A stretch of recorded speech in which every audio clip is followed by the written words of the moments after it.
Welcome to this week's inter-university debate. Today we are having the second university in Group E, and that is Ankole West University. We are glad to have you for the inter-university debate. Previously, we had other universities for this competition, and we have held their quarterfinals. We already have universities that have already qualified. So we have from the first group, we have universities that have qualified for the quarterfinals. We have Makerere University and Kabale University. From the second group, we had IUIU and Uganda Pentecostal University. From the third group, we had Makerere University Business School and International University qualify for the quarterfinals. We are yet to hold the quarterfinals for the two other groups. So today we are going to have a debate with Ankole Western University. I'm your moderator for today. My name is Lakay Gender Fancy. I'm an advocate, I'm a lecturer and a tax consultant. This debate is brought to you by Center for Constitutional Governance, CCG, and Civic Space TV. So it takes place every Thursday from 2 p.m. to 4 p.m. on Civic Space TV on YouTube. Our topic for today that we are going to discuss with Ankole Western University is the future of every nation belongs to the youth. What does Uganda have in store politically, economically, socially for prosperity? So I'm going to introduce the debaters. I have a panel of 4 debaters from Ankole Western University, and I'm so glad that the panel is gender balanced. I'm going to start from the first panelist, that is Shines. Shines, I'll let you introduce yourself, give us your name and the course that you're doing. Thank you very much, Madam. My name is Amutuhaire Shines. I'm doing Bachelors of Business Administration. I'm in my year 1 and I'm in my year 2 and semester 1. Thank you. Okay. Thank you so much, Shines. We are happy to have you on the panel representing Ankole Western University today. The second panelist is Jonan. So Jonan, I'll let you introduce yourself. Thank you so much for the opportunity given. My name is Tashobya Jonan, a student of Bachelors of Public Administration and Management. I'm happy to be a panelist, basically to talk about the topic that has been introduced to us and hope for the best in the regard of what I want to contribute. Thank you. Our third panelist is Seith. Seith, I will you introduce yourself as well. Yes, Madam. I'm Atwijukire Seith, a student at Ankole Western University pursuing Bachelors of Arts with Education. I'm glad to be here to discuss this matter. Thank you. Thank you so much, Seith. Last but not least, on the panel, we have Adellah. Adellah, I'll let you introduce yourself as well. Okay, thank you, Madam, very much. And I'm Orikiriza Adellah, the panelist today. I'm happy to be one of the panelists, and I'm in place for the topic of today. Thank you very much. Thank you so much, and welcome to all the panelists. And we are glad to have you for the inter-university debate, and as well the viewers. So, as I stated earlier, our topic for today is the future of every nation belongs to the youth. What Uganda have in store politically, economically, socially for posterity. So before I let my panelists give us their opening statement, to briefly introduce this topic, as has been defined under Section 1G of the National Youth Council Act, Act 319, to mean a person between the age of 18 and 30 years. So in Uganda, a youth is somebody between 18 and 30 years.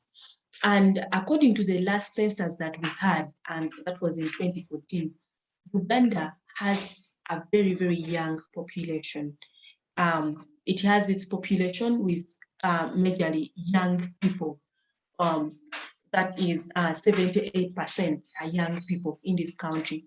However, these young people face a lot of challenges. We have seen issues of youth unemployment that has been affecting this population, and a lot of other issues that our panelists are going to help us unpack today. So, given the situation, we have come back to the round table and say, these are the people that occupy this country, the highest population in this country. They are facing a lot of challenges.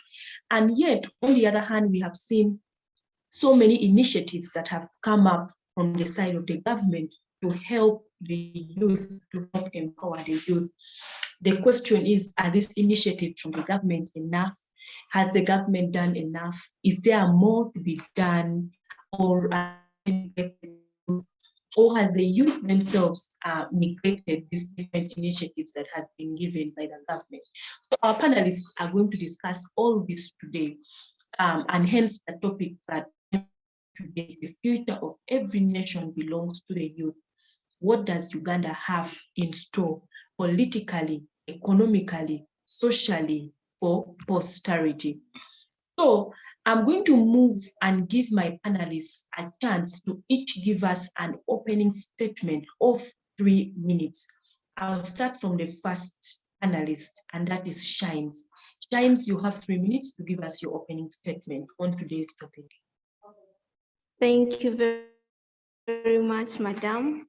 According to our topic of today, as what the future of every nation belongs to the youth, what does Uganda have in store politically, economically, socially for posterity?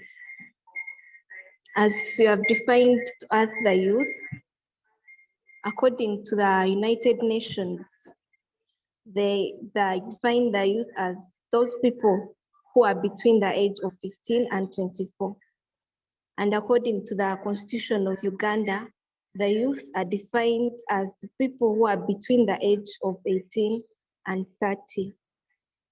77% of the people of the population in Uganda, they are under the age of 25 years. And therefore, this shows that Uganda, the youth are the most populated in Uganda. And in 2019, there were about 1.2 billion youth who are aged 15 to 24 years.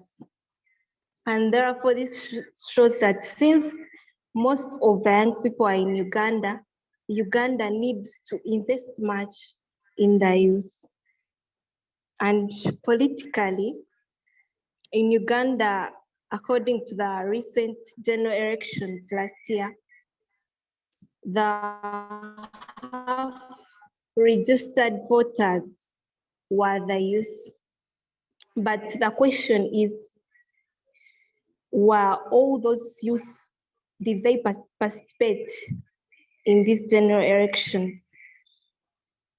And in the recent general elections, at least 80% of the people who are selected as MPs in the 24 districts of Central Region of Uganda, 80% of those youth were able to replace in those districts in participation of the youth in politics. Economically, the youth, there is a general problem of unemployment. According to the World Bank, 83% of the young people who are below 25 years, they are unemployed. And this is a big problem to the nation. Still, World Bank shows that 700,000 people, they reach a working age every year in the country. but on average, 75,000 jobs are created annually.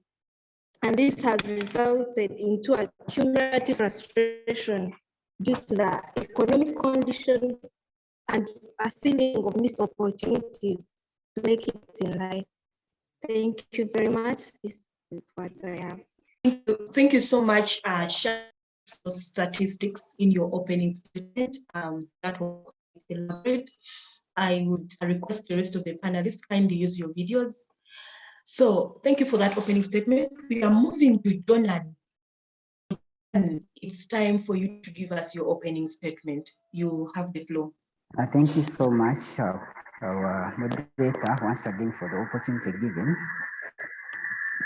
I love it when such a platform is given for persons that are in the age bracket of who we can call the youth to speak up on issues pertaining to them. And when it comes to such a topic that we have been given, it gladdens me that we are likely to speak up and at the end of the day, up is it that needs to be done in most spheres of life, politically, economically, also very what I use is to contribute in as far as those spheres economy. The future of every nation does the use. What does that have politically, economically? I would simplify this. This person is between the ages of 18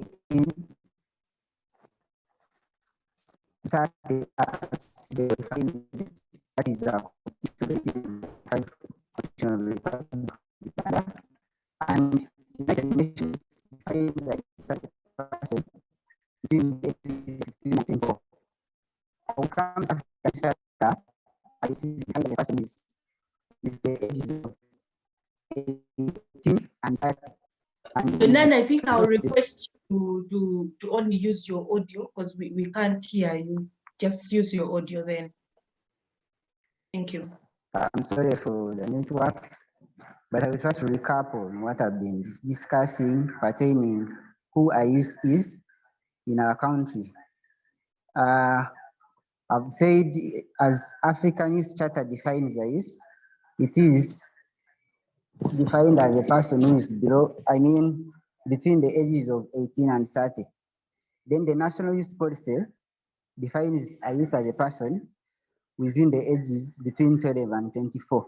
Now, out of the 47 million of the Ugandans that we have as a population, it tells us that 77% of the population is below the age of 30.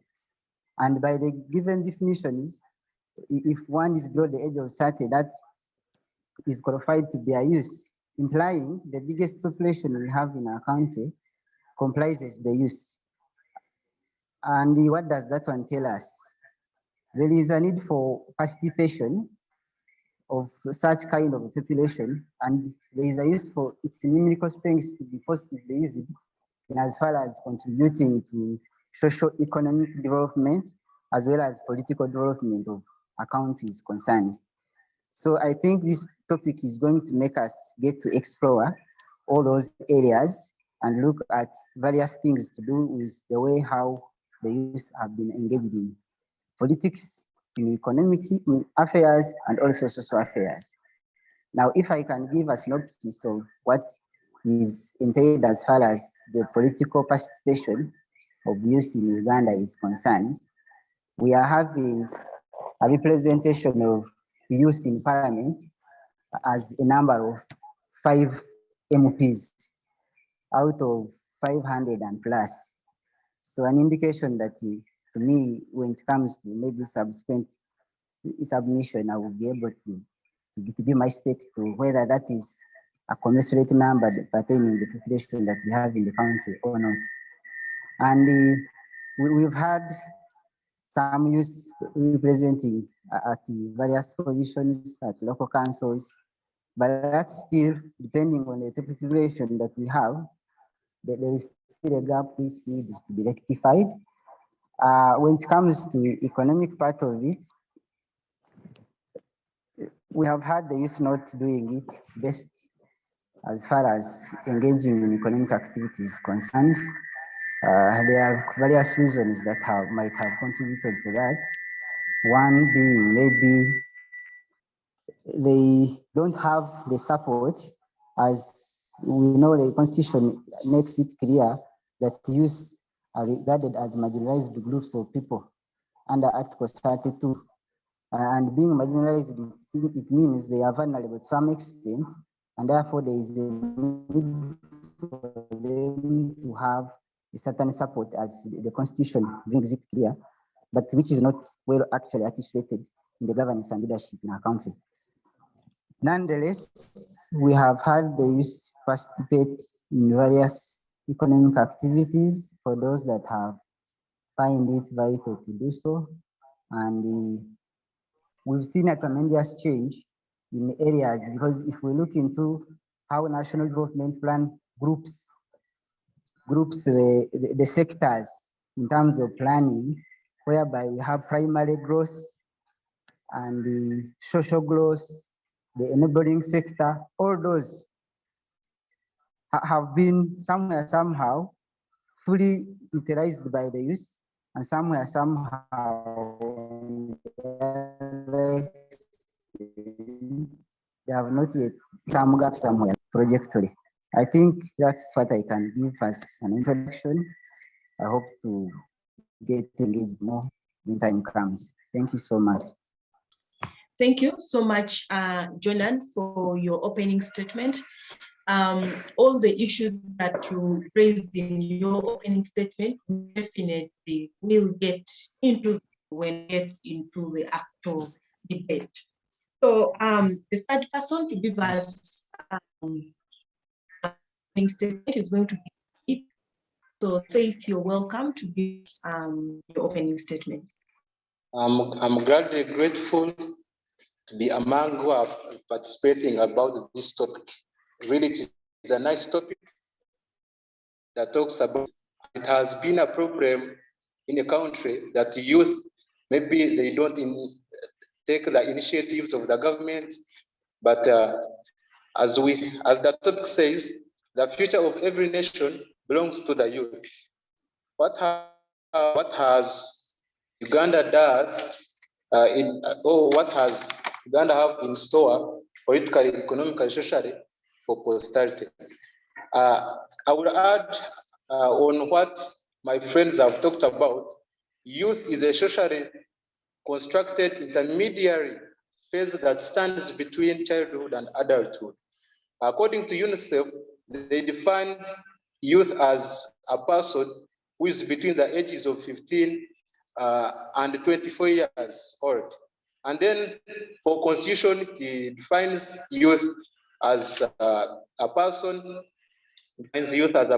between 18 years to 30 years. That's why a youth with 29 years is allowed to stand in any youth position in a country. Youth in Uganda are the youngest population in the world with 77%. And it's the Uganda's population of the youth, it is paying under 25 years of age.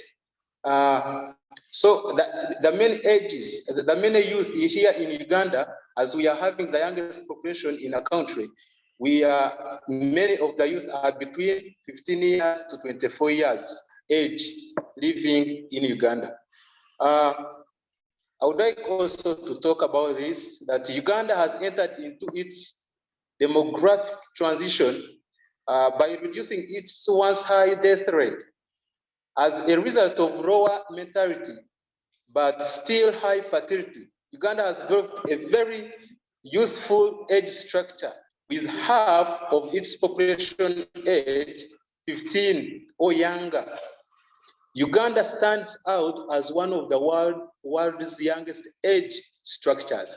This was and has been the vision for the government, whereby it was to make sure that at least the population has increased. As you are sure about this, that now population in the whole country, there are about 45 millions of people.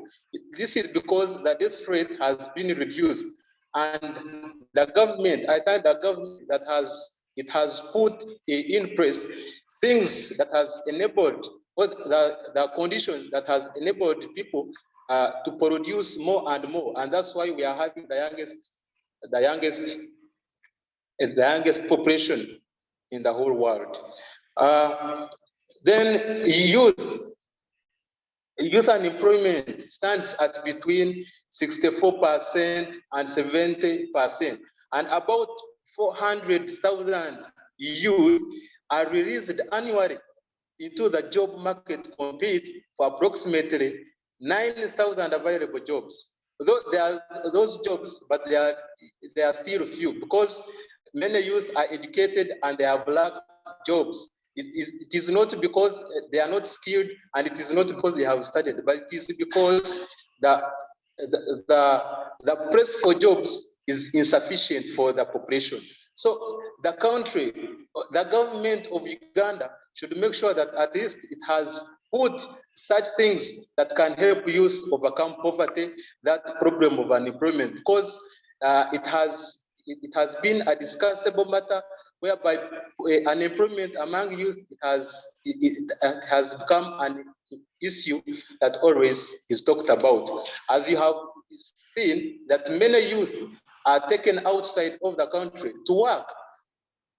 So some are happy of that it is because Uganda has many youth who are educated, and that's why they are taken outside to work for them. But this is not, because Uganda is a good country and has got all resources, and that's why the government should maintain the youth. Its youth should not go outside to work, and the government should ensure that there has been there are jobs that can maintain the youth. For example, mobilizing youth maybe to take initiatives to the government funds, and I'm happy for the youth funds that always come to the districts, though some youth take it unseriously, whereby they get that money and then they use it to do other things of which are not profitable. Then now top there is posterity. Here posterity, this is a noun which means future generations. These people of the future could be your children, could be your great-grandchildren, or people who are born after you. And if you save something for posterity, you are hoping that yes, later, people may not say that it has done it all. It has just tried to put everything in place, but it has failed somewhere. So, for example, I will talk about an improvement of the youth. As I've said, many of the youth are not employed, and this is a danger in the country.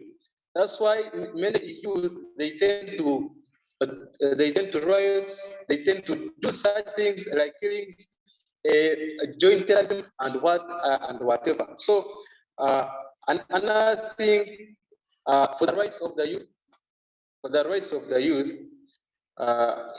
it has been 100%, though they say that no one is perfect 100%. So, but the government has tried to protect the rights of the youth.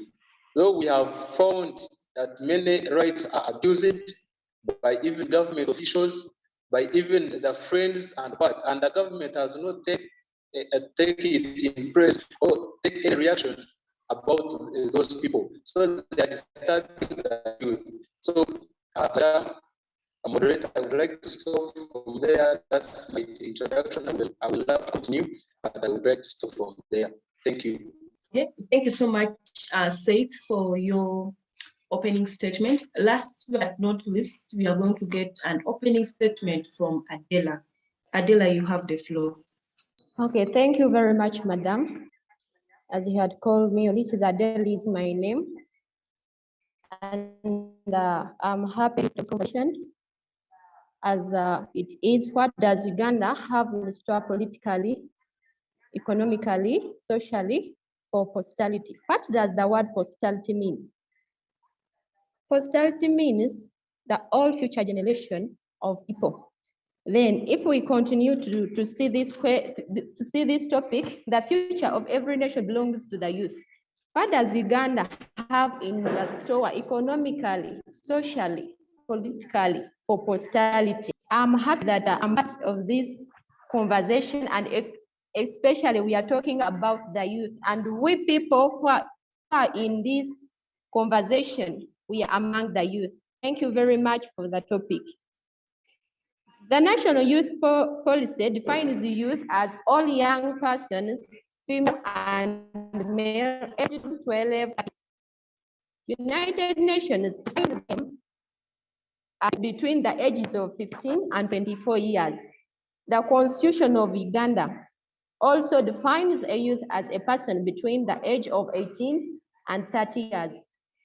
Youth in Uganda are the youngest population in the world, with 77% of its population being under 25 years of age.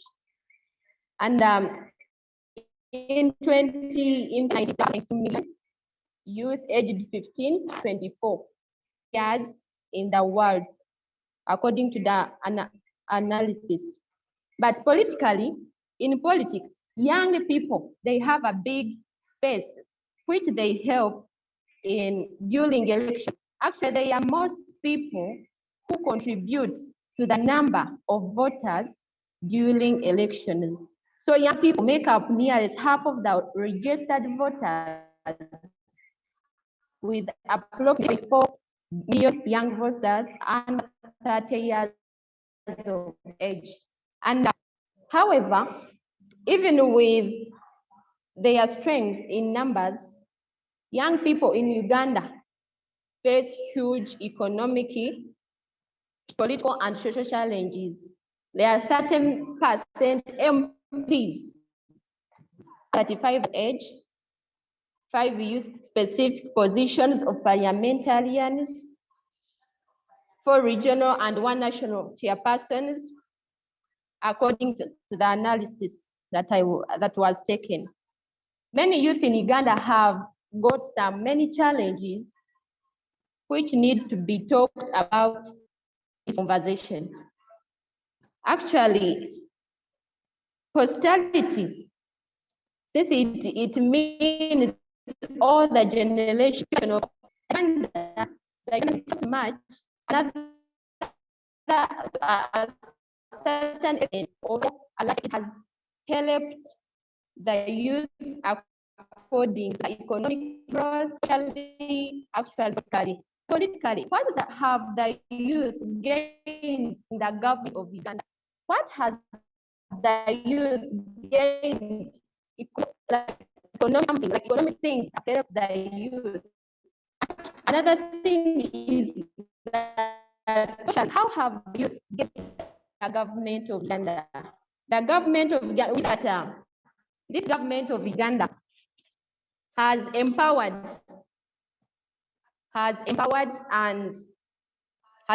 the youth to be in such organizations that will help for them for economic growth, the young people. Women and girls have been denied a little. Worship, gender equality, economically initiative programs, getting the industrialization, a lot have been happening in Uganda, and that have made some youth get some problems in such organizations. The government tried some helpful organizations like Yoga, which has led some youth to get some developmental ideas to develop themselves. Is part of the nation that allows to get some freedom. Adellah, if you missing. some things that you're saying.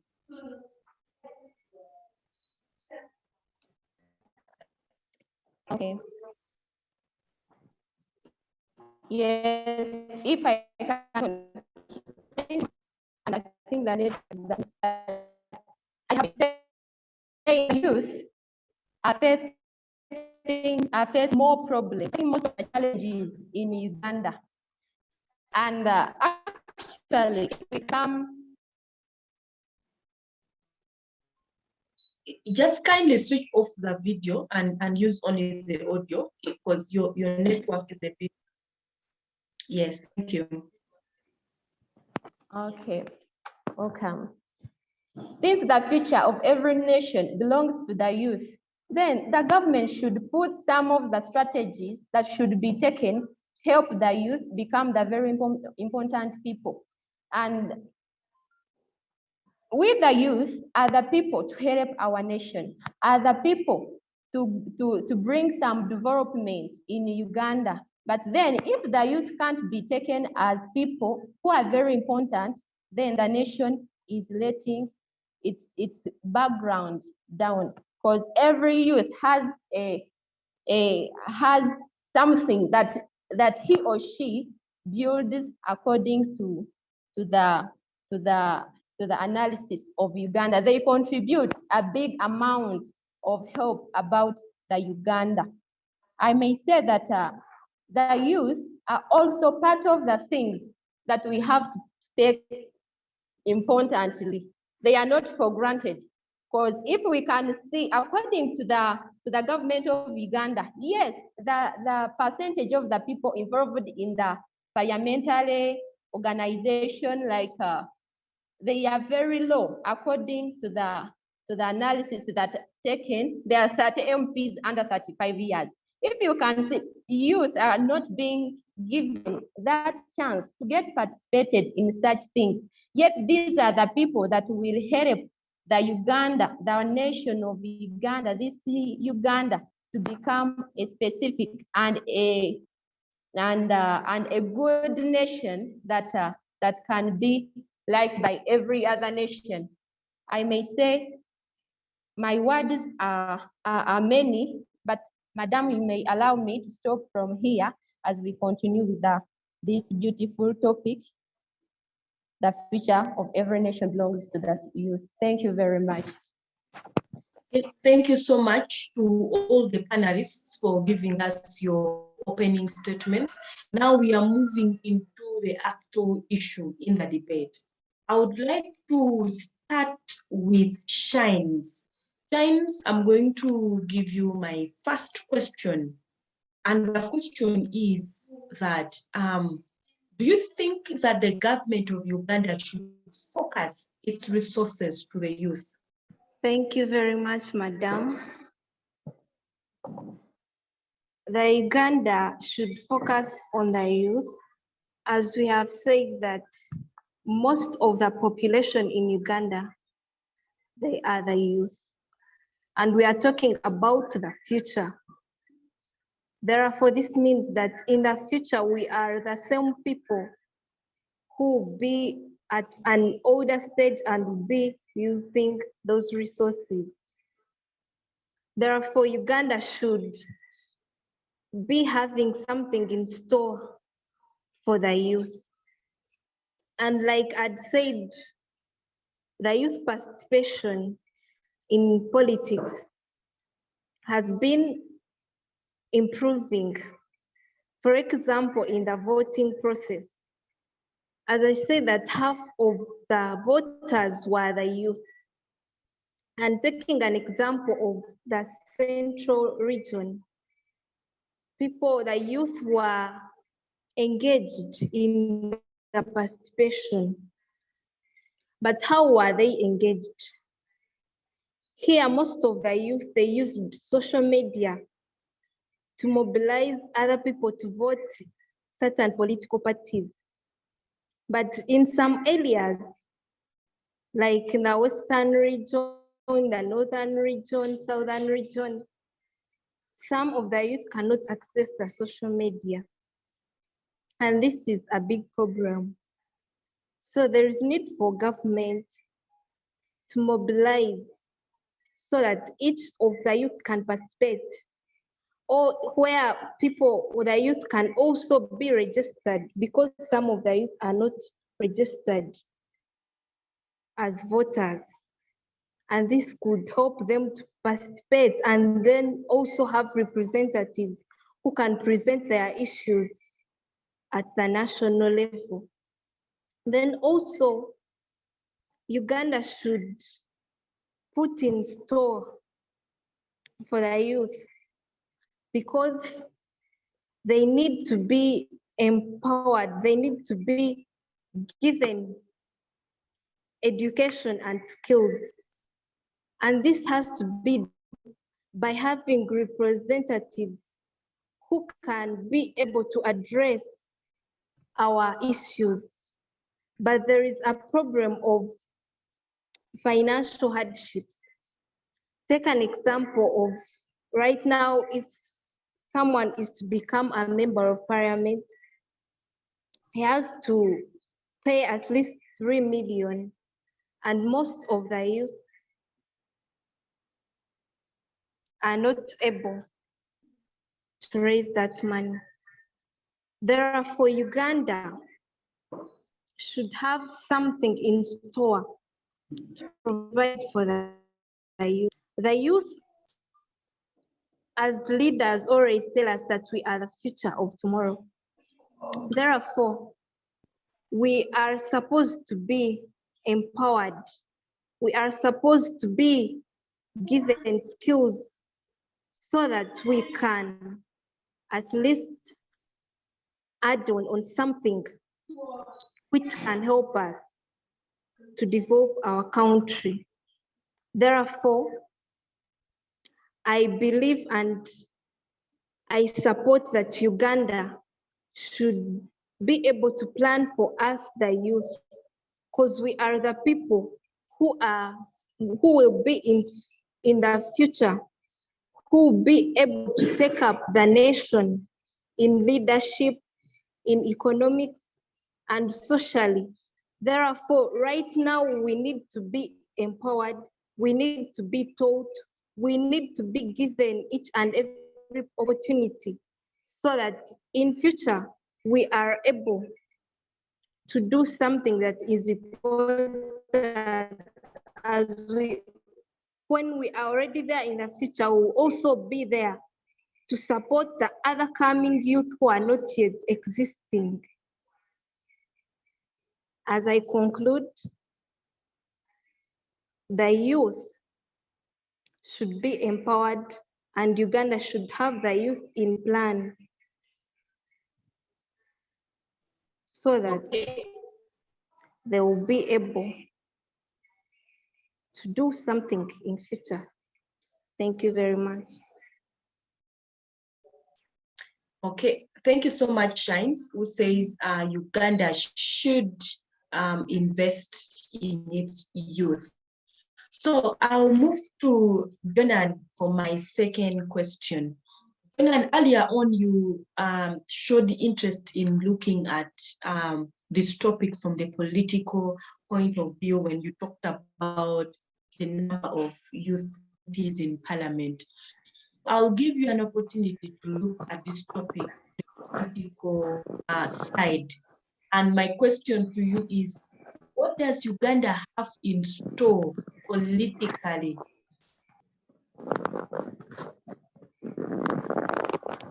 Thank you so much once again for the question.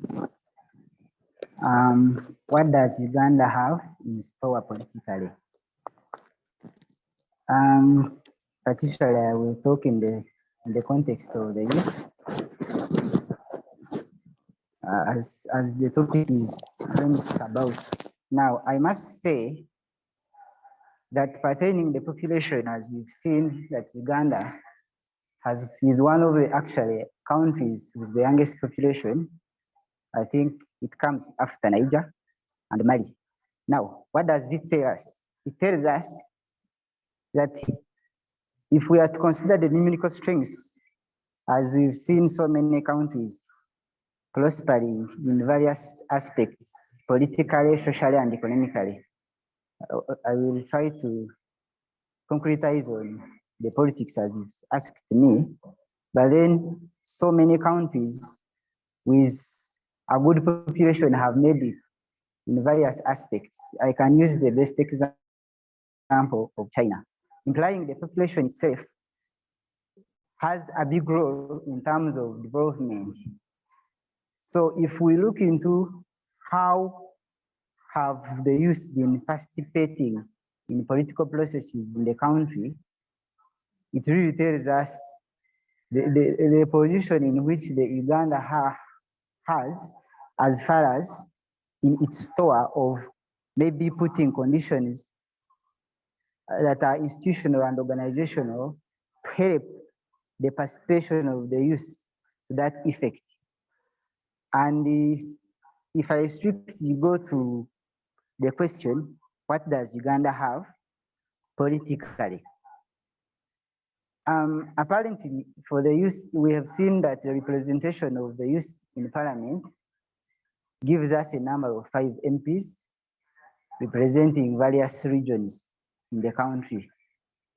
Now, it also tells us that we have 35% of the members of parliament being the youth who are below the age of 35, implying the rest of the other percentage, the 65%, I mean the 75% is the other adult.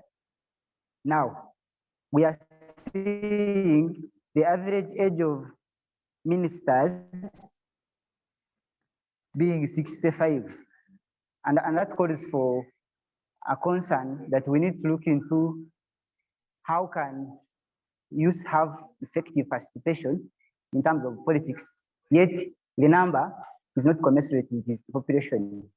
Because if you look out of 500 and plus MPs, and we only have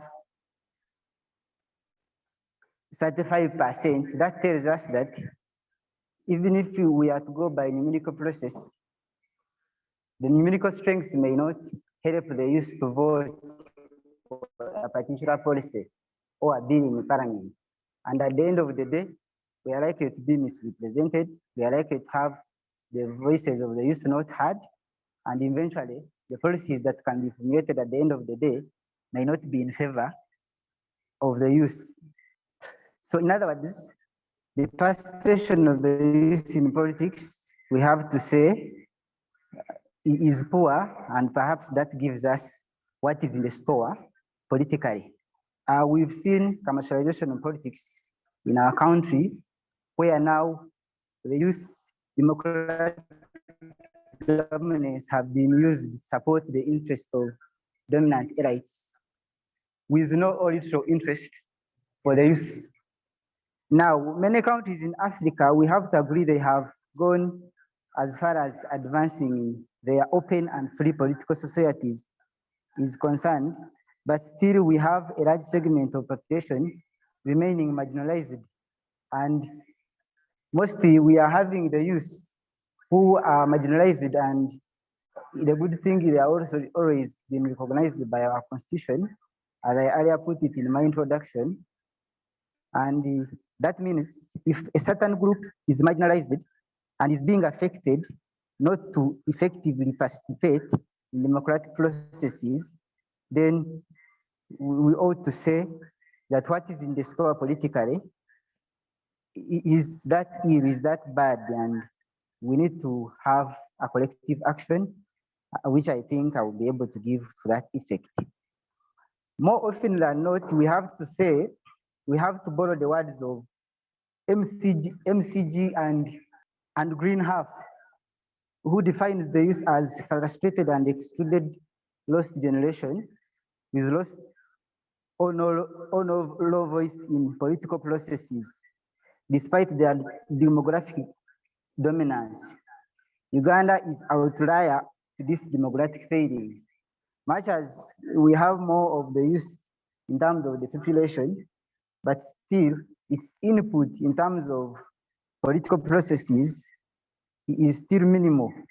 And perhaps we may think it's because youth have always been taken as lost or excluded generation that is frustrated in a manner that they always tend to run after the ideas of those people whom we can call political elites, simply because for them they have money, and most of them, they are no longer in the class of the youth.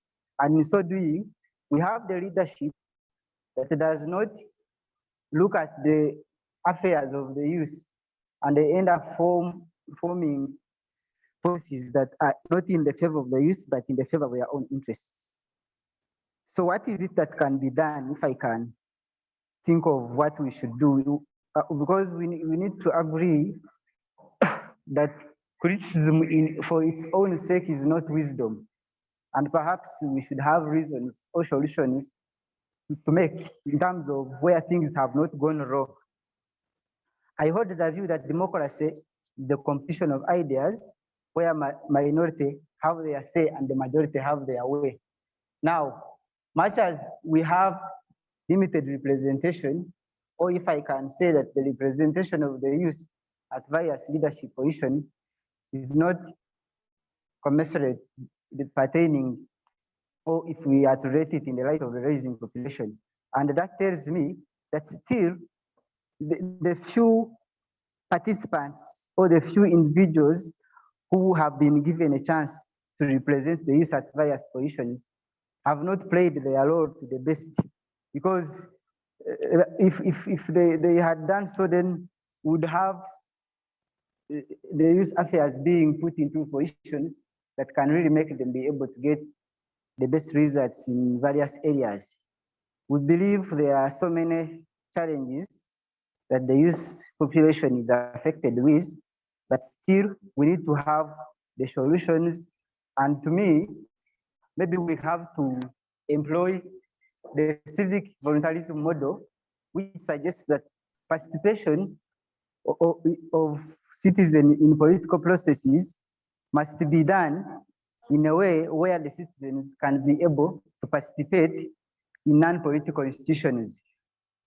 And I think it is through such non-political institutions, such as work, voluntary and religious organizations, that the youth population can be able to depict the skills, knowledge, and other resources that can be used to engage fully in political processes in our country.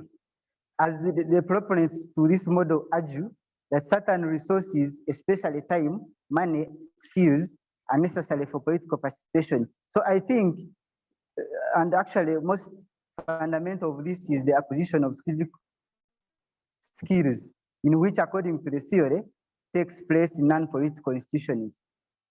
Even when the youth have been constrained by certain factors, as we have seen that much as they are regarded as marginalized groups, still they have not been favored by the policy to that effect, simply because people who make such policies are of older ages, and at the end of the day, they may do things in their own interests. As one put it, that when we elect hyenas to take care of goats, we should not wonder when goats are consumed. So we have to expect policies that are not in favor of the youth, and the only way to go is the youth must get involved. For those that haven't actually got the chance to participate in politics, they should get engaged in non-political organizations and institutions in which they can be able to depict the skills and knowledge, basically the civic skills, whereby they are sure of their rights, as the Constitution in Article 21 gives every Ugandan a right as a civic skill to participate in the governance and leadership of his or her own country.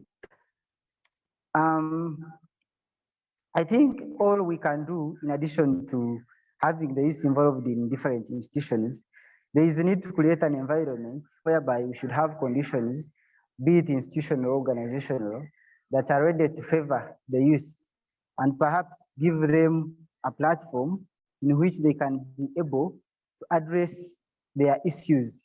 I may say that an affirmative action should be done, because Article 32 tells us that the state shall provide an affirmative action affirmative action for the marginalized groups, basing on the reason or age or any other reason that can be provided by history. But we are seeing, much as we recognize youth, the Constitution recognizes the youth as the marginalized groups. This is not being portrayed. So I'm saying that what can be done to provide an ample environment for the youth to participate freely in political processes could be, maybe we need to provide preconditions that are necessary to help the youth fully engage in political processes. Now, if you look at the yardsticks that are put by EC, the Electoral Commission, when one is meant to contest at any various position, if I can use the example of a member of parliament, for one to contest as a member of parliament, EC must pay something like 3 million, of which it doesn't favor a youth, a young person of 25 years, 20 years, who has all these other qualifications that can make him become a member of parliament. Because we have to agree, if we are to be honest, that the youth are smart, they are energetic, they are intelligent. If I can rate it to these other populations of who may actually be not be all that intelligent as I can put it, then if we engage the youth, we are likely to have the best results out of them.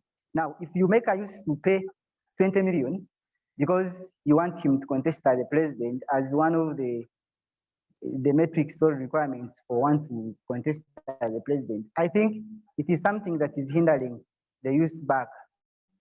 And perhaps it contributes to the negativity of what we can register as an achievement in terms of political participation when it comes to youth.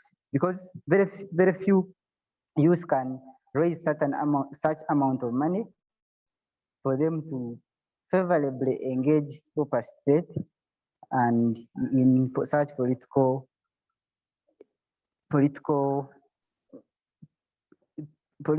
situations.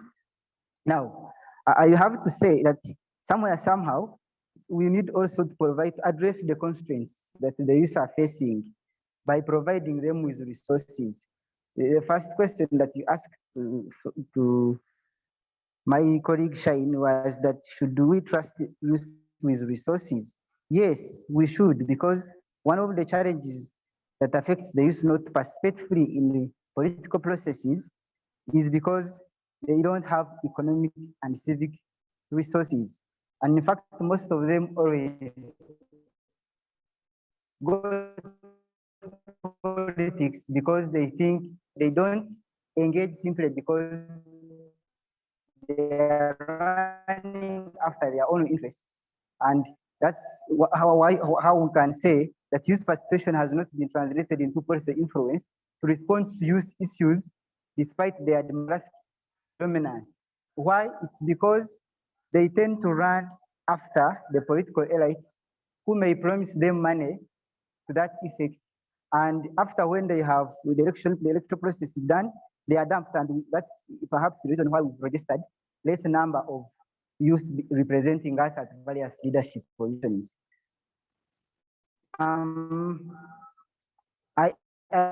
must say, as I try Adellah, Jonan, as you conclude, we will be bringing you back later on. Yeah, as I conclude, I'm saying we need also to strengthen youth, and we can do that by giving them an ample environment in terms of the policies that favor them, so that they can amicably engage themselves in political processes. Thank you so much. Okay, thank you so much, Jonan, for that. We are now moving to Seith. Seith, we have listened to Jonan as he looked at the topic from the political side. Later on, we are going to weigh in whether these things that government has in store are actually enough. But before we move there, we would like to get your take, Seith, from the economic point of view. What does Uganda have in store for posterity economically? Thank you, our moderator. Uganda has in store economically because of the following views or what I'm going to discuss about. For example, just of recently, Adellah has been an initiative program in yoga. So initiative programs have been put to empower the youth economically, strategically, to exploit their talents, to exploit the resources, maybe to have a good future. So the programs, when they use youth, they don't take them seriously. They ignore. Or when they join, for example, some of the groups, they did not gain in yoga programs because many of them, they were youth. Because youth like things that are on the table. They dislike things that are in a process. That's the problem we are having here in Uganda among the youth. Youth, they dislike things that gives them hardships. They like things that are there, they are free. For example, in Isinjo district, youth funds were given in 2019, but the holders of the money did not pay. And when they were asked just of current, why they were asked, they could say that the money was given to us by president to eat it and use it for our own things. You see, that is the problem. Economically, our youth are not stable. Not because of the government, but we youth, we are not stable also economically. So the role of we youth, if we want to develop ourselves, if we want to see our posterity, if we want that when our grandfathers and our fathers die and go away, our children may appreciate the work we the youth, we should also appreciate the programs of the government, like Emyoga. Emyoga has helped many people, many Ugandans in this country, and many youth have started jobs, and that's where the Uganda as a country is. So the Emyoga has helped many. There are so many funds that are coming. Sources of funds are very many here in Uganda. Even the World Bank, youth are not exploiting the chances. They may go to World Bank, they may go to UNICEF. There are many funding sources that can help youth economically stable, that can help youth. If a youth starts maybe a garden or starts a business, he or she is enabled, is given a room to access the loans, to access the money. Even there are some investors who just need someone who is well prepared in order to invest in him or her to see the welfare of the youth that has come up. So the youth, this is my concern, that the youth should appreciate government programs, and they should learn how they should access the funds, because the government of Uganda has put in place, has put that freedom that a youth, because the government knows that its future, it relies on the youth. That's why they have given the youth the room to access all those funds, government funds, everything. The loans are there because the government has done it so.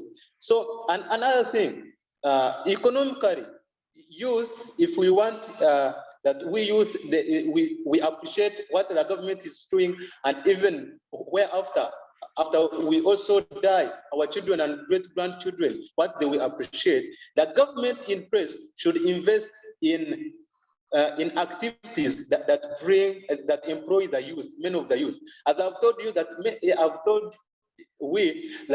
many of the youth are employed. So many of the youth, first of all, they take some jobs that they are not of them, they cannot do such jobs. But if we still have the youth that still think about this, that for them, because she's a graduate, he or she cannot do maybe to become a house girl. That it means that we as a country still have a problem, because I may not say that the government will assure all the youth that all the youth who are educated or are not educated will get jobs. This is no, this could be a lie. So we, the youth, we should take that initiative in our heart, that we should not ignore some jobs. If I have studied a bachelor's of education, or if I have studied maybe business administration, I should go and start a business, because the room is there. Entrepreneurship, you can start a business because the skills you have. Here in Uganda, education has been improved. Many of the learners, students are being put those skills, how they can start up their business. Even on the radios and TVs, those programs have been there to educate the youth. So the youth has no excuse that the government of Uganda has not promoted the youth economically. And another thing, for example, I would like also to say about the point of our president, whereby he said that he should as you conclude. Yes, please. Yes, please. Okay. Yes, as you conclude. Okay, madam. But before I conclude, I would like to have like 1 minute. For example, I was talking about industrialization, of which will employ many youth, and economically the country will be stable, and even the youth will not lack jobs. They will have money. They will appreciate the country. They will love it, and even the nationalistic skills, feelings, they should be incurred in the youth. For example, they should be taught how to love and serve their country. Thank you, madam. I would like to conclude, and then I will continue later. Thank you. Okay, thank you so much, Seith, from bringing out what Uganda has in store economically. Moving to the social part of this discussion today, I would like to move to Adellah. So, Adellah, what does Uganda have in store socially for posterity? Thank you, Madam, for that question, and a good question.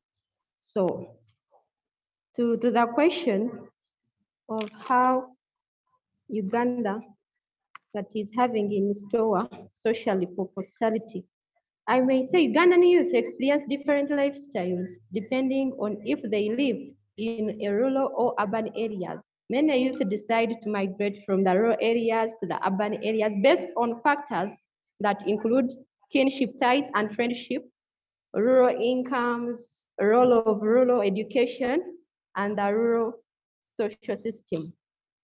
I may say that according to the government of Uganda, it has given chances to the young people, to the youth, to get into leadership, especially cultural leadership.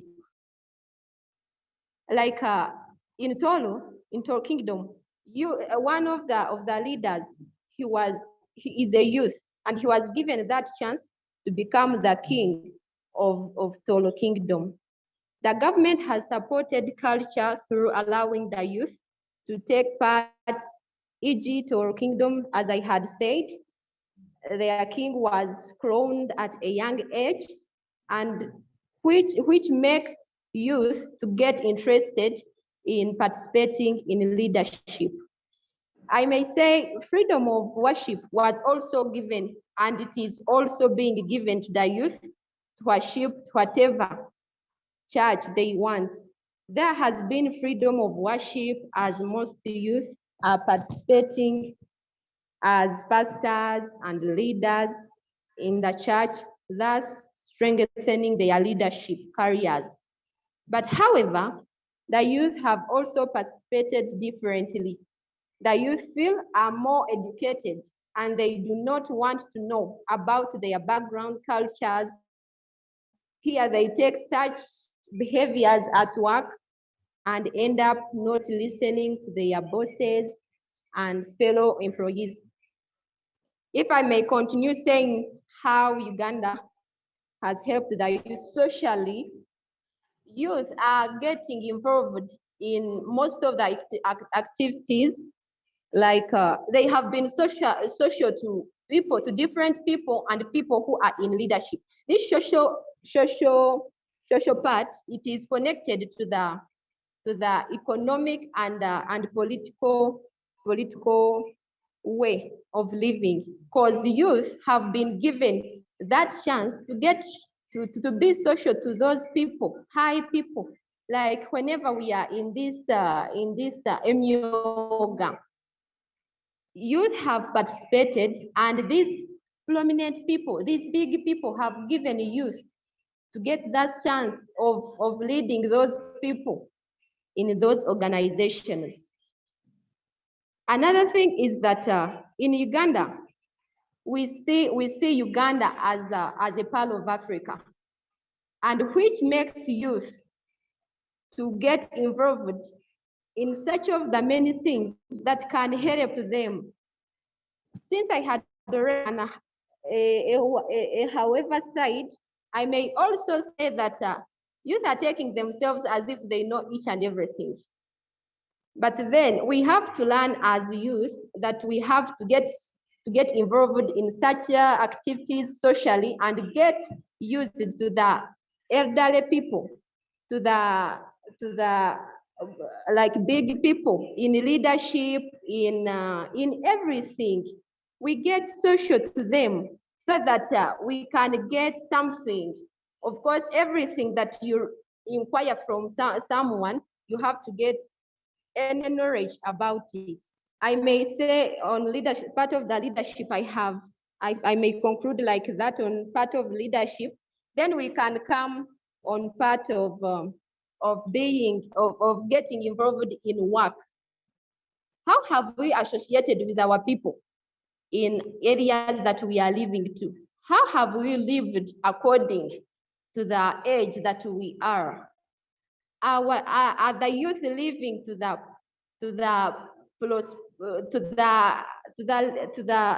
way of how we should behave to the people? And if it is that we youth, we have to live with these elderly people, we should always also to take advice, to take knowledge from those people that we are given, if we want to live socially with them and to live very, very, very well with those people. Youth are involved also in such things that are making them to be okay. I may say if we talk of socially, we have to also talk about the way of living. How have we lived in this Uganda? If we have not been contributed by the government, if we have not been given some contribution from the government, how have we lived?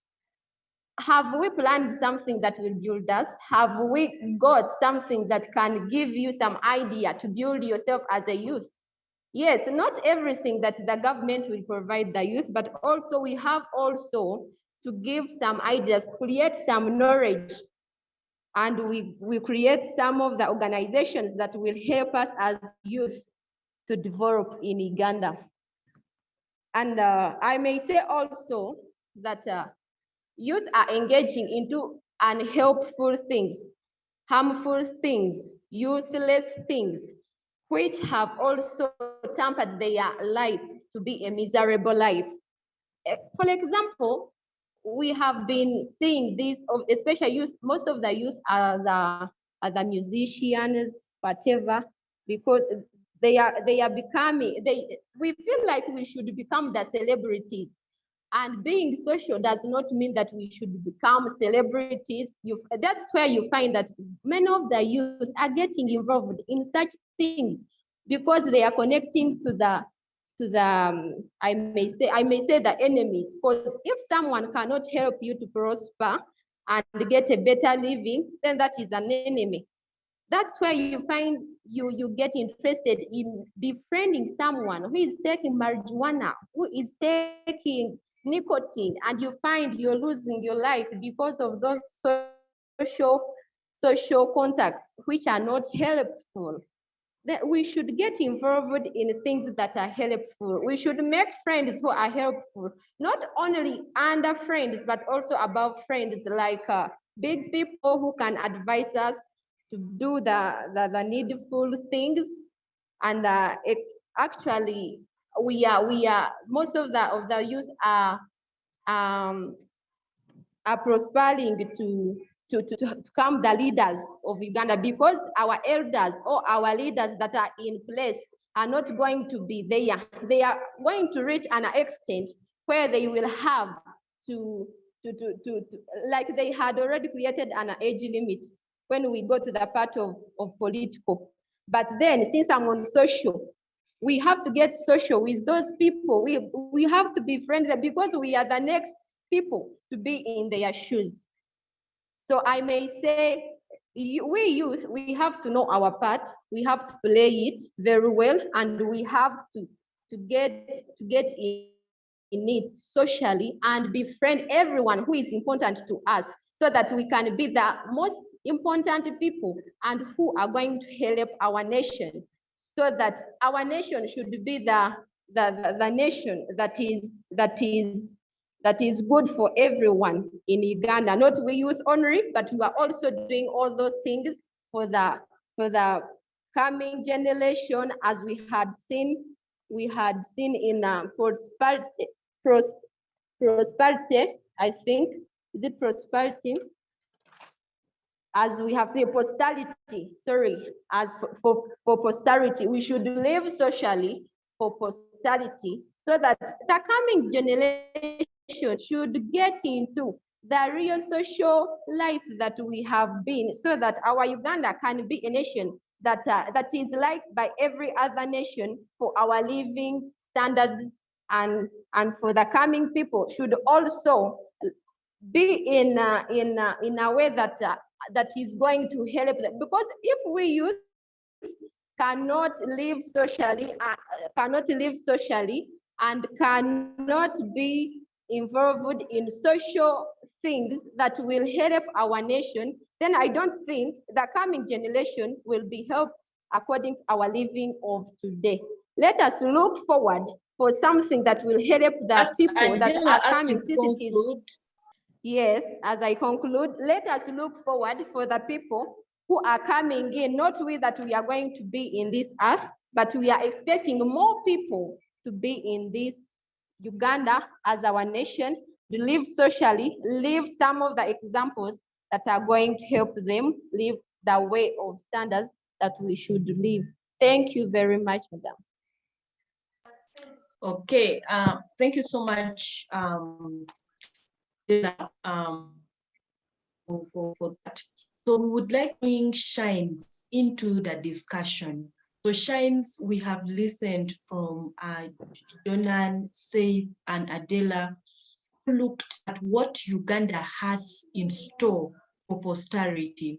So now my question to you is, do you think the government of Uganda has done enough politically, economically, and socially to prepare the youth for the future?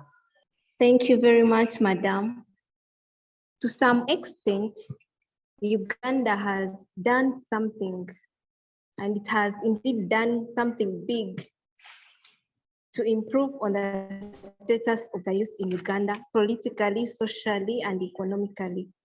But to some other extent, Uganda has not done enough for the country, for the youth in the country. For example, in politics, the youth have not been effectively represented at the national level, like at parliament. For example, as my colleague Adellah said, there are 5 members of parliament who represent the youth in parliament.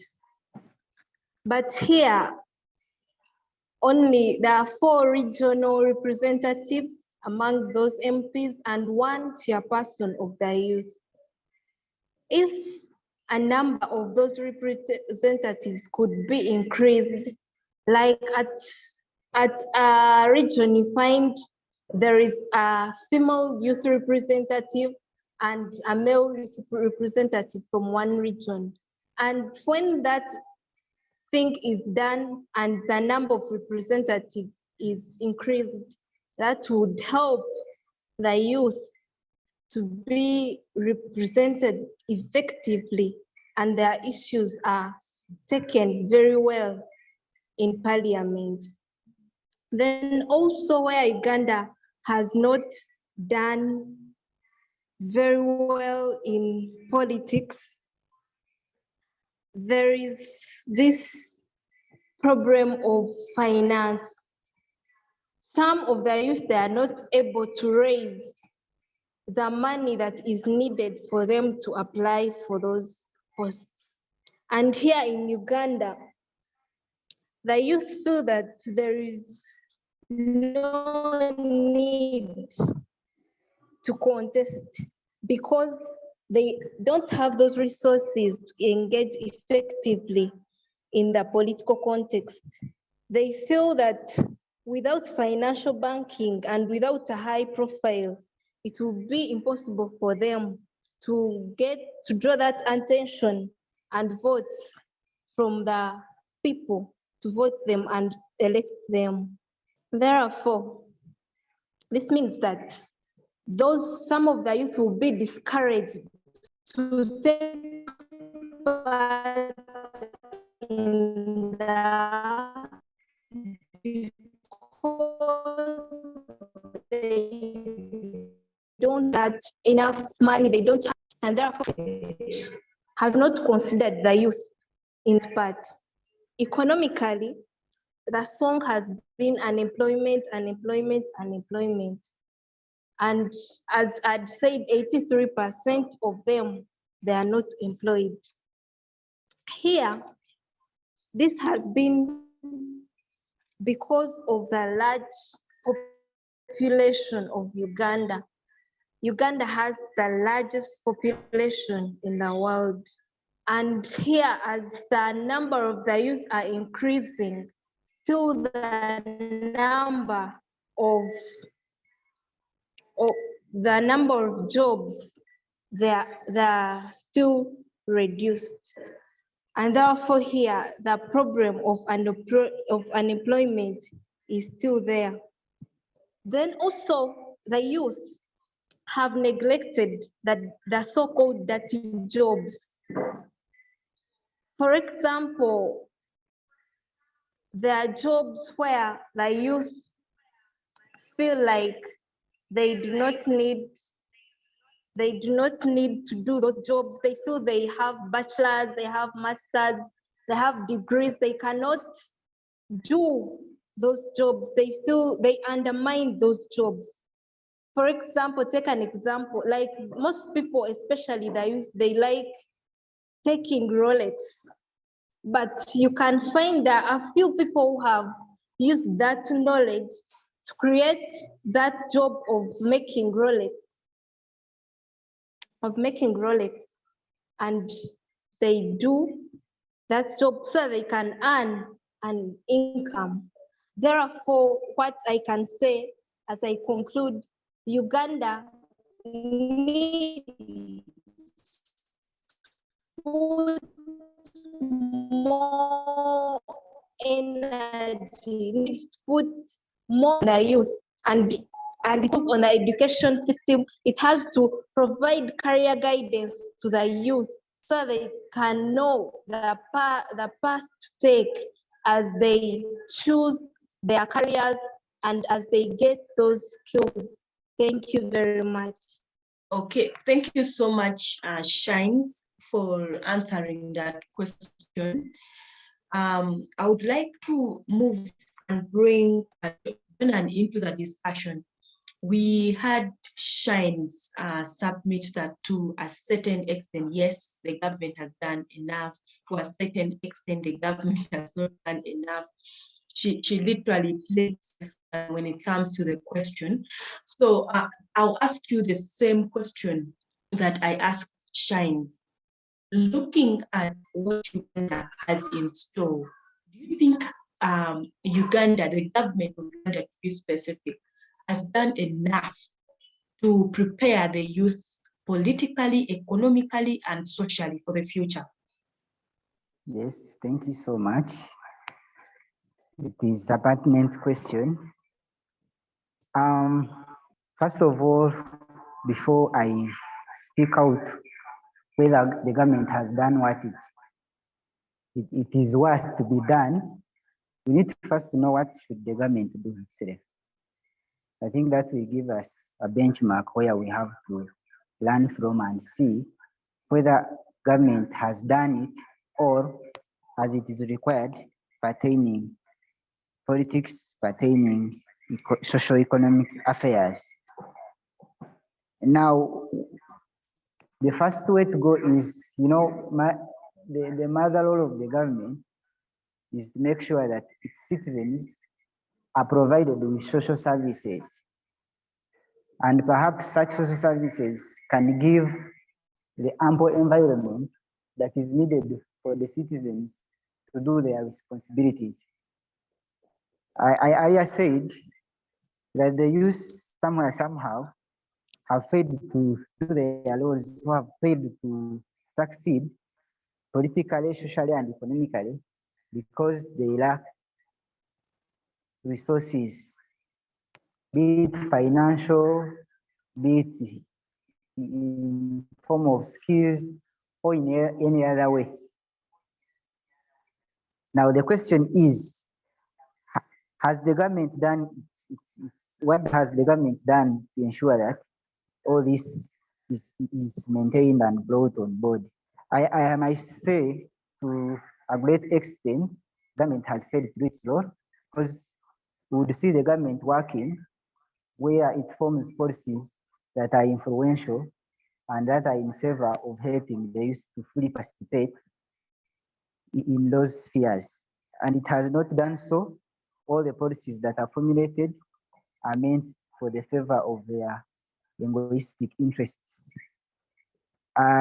Secondly, even when it has tried to bring in programs that are aiming at economic strengthening for the youth, my friend Seith has talked of the youth livelihood.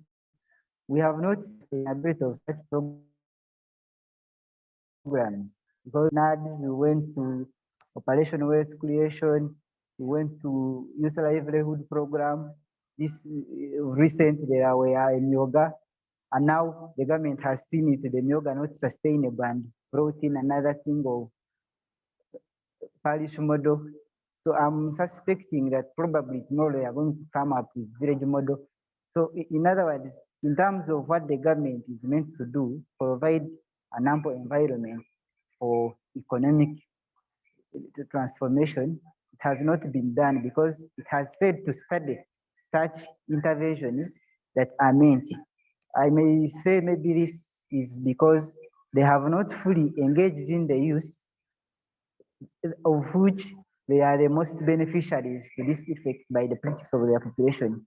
If I can rate this articulately, I was one of the beneficiaries of youth livelihood program, but because the program came when it had not been prepared, they did not teach us how we are going to use that money they gave us.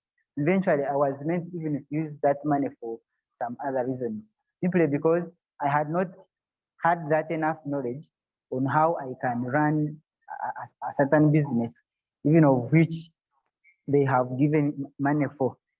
So I think politically, socially, the government has failed to do what it should do in a bid to ensure that everything is done to its best.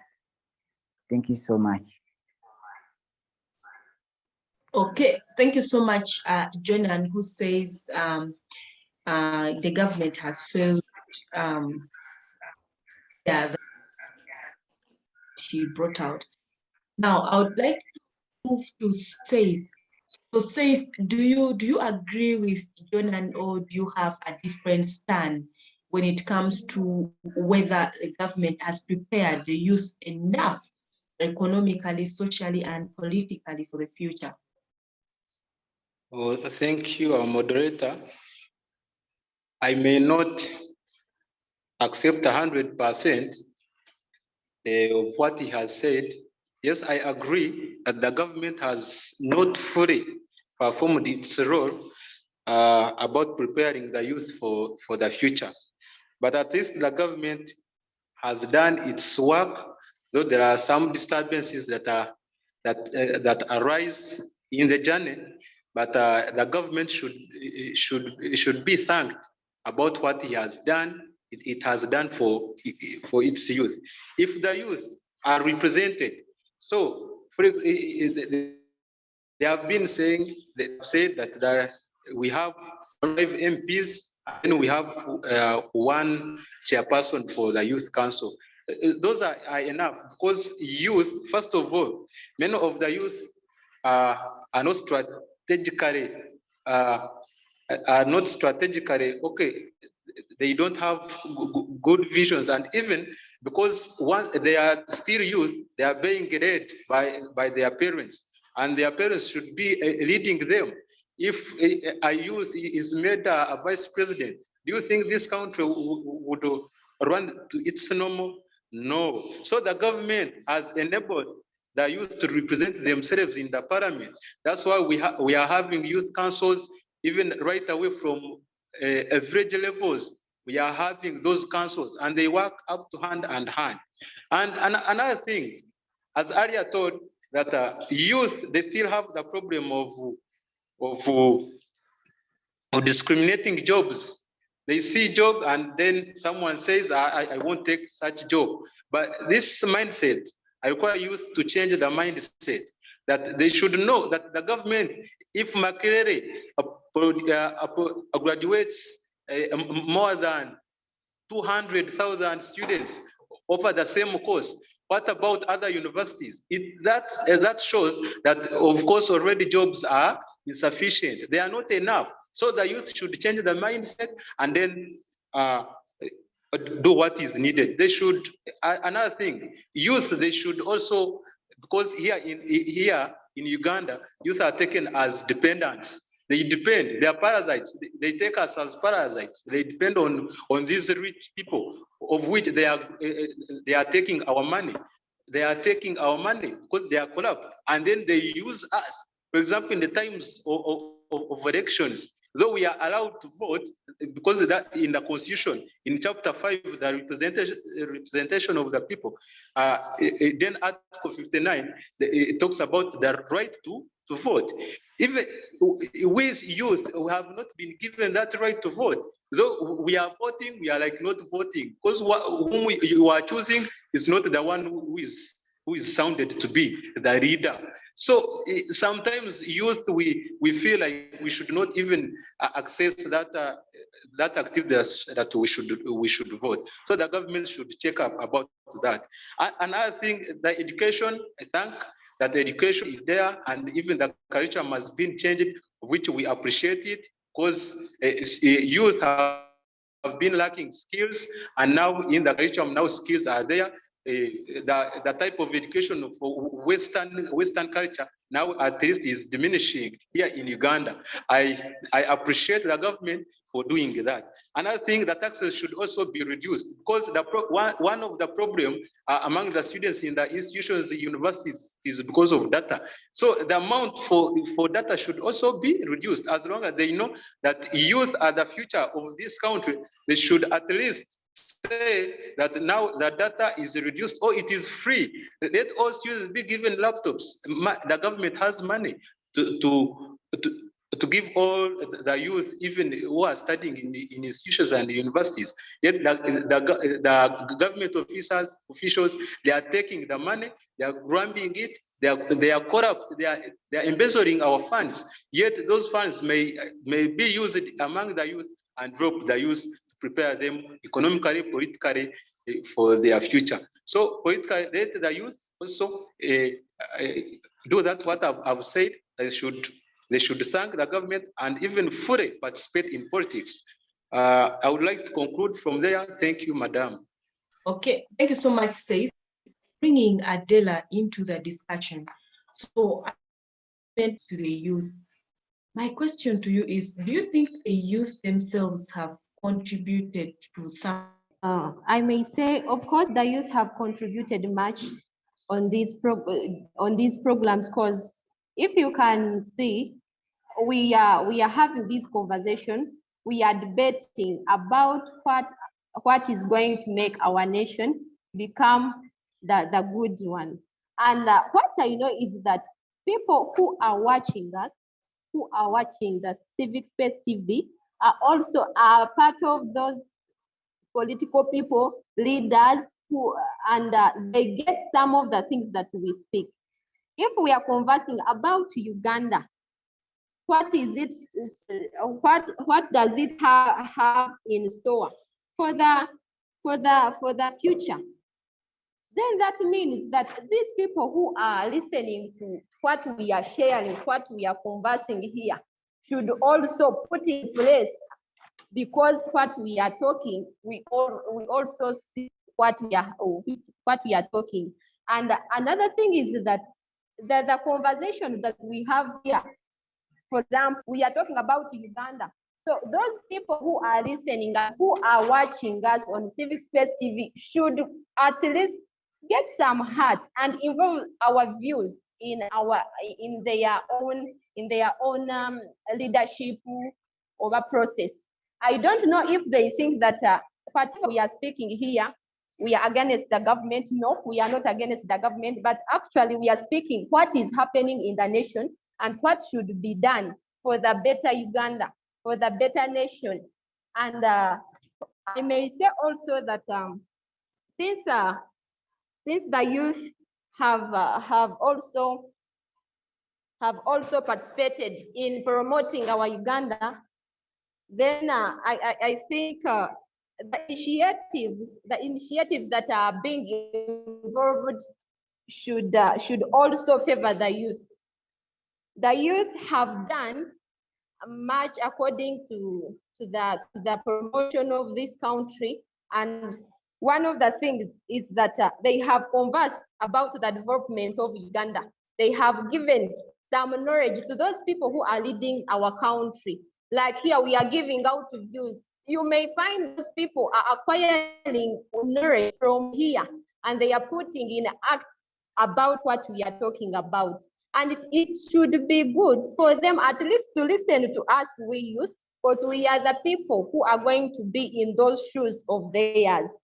That means that the youth are helping a big amount of people who are the leaders to also develop some of the things, because we are also putting out the views that we are sharing here.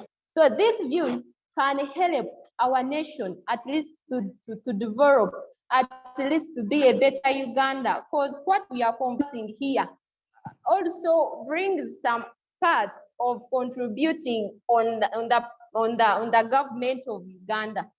Since the youth are the people that are compensating all the views, we are getting all the views from different people. Of course, we are not only the people who are sharing such views. Everyone gives his or her views because he or she feels hurt, feels like the Uganda is not going on a prospering level because of the things that it hasn't done.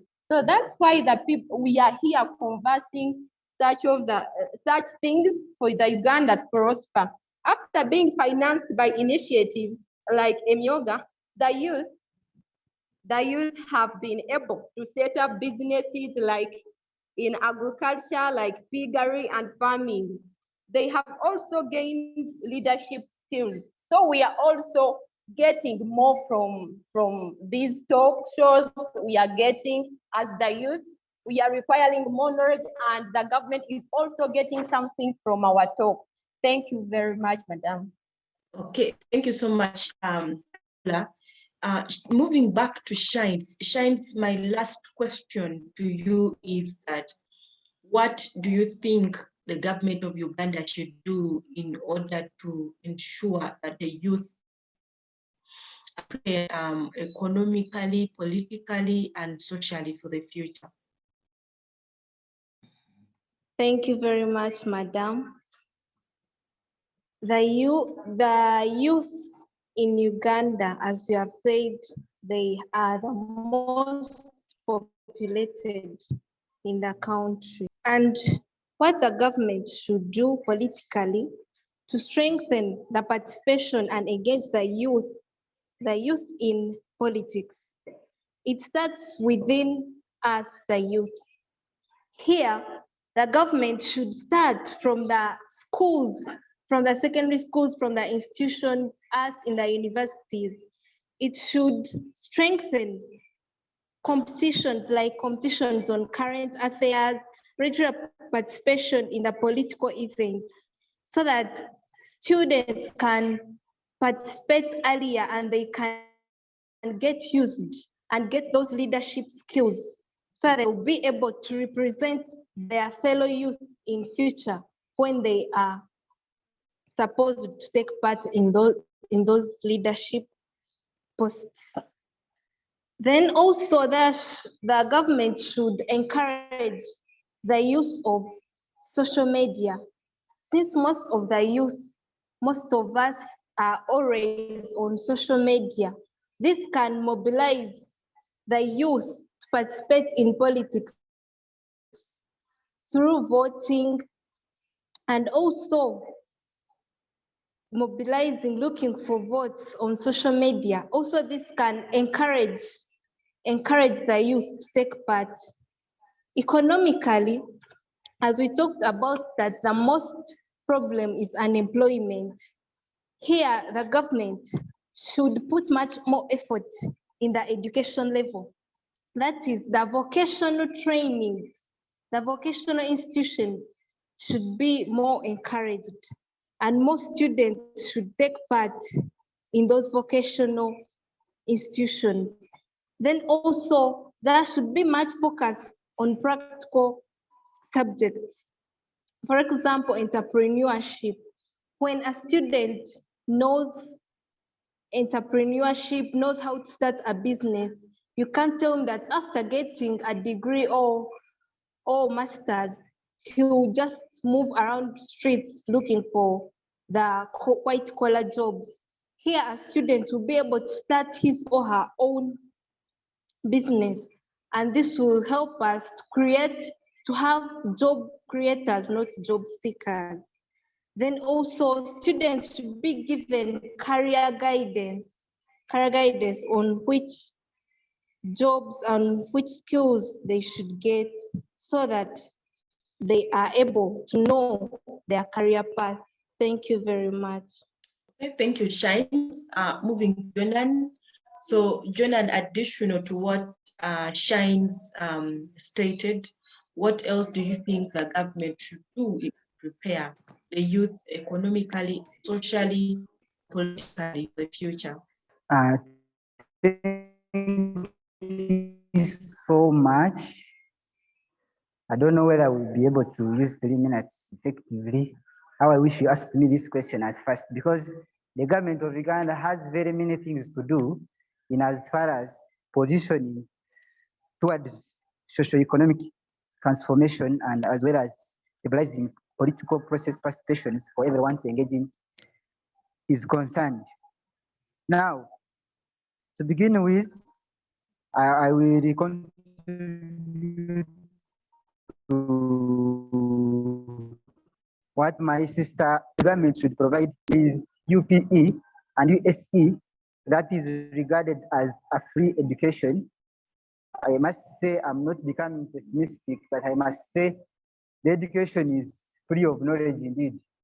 And there must be something done as a collective action to make sure maybe monitoring and evaluation is free, done to improve on the services that are provided in the education system, so that we can be able to produce the best learned people who can match with the standards of the market demand.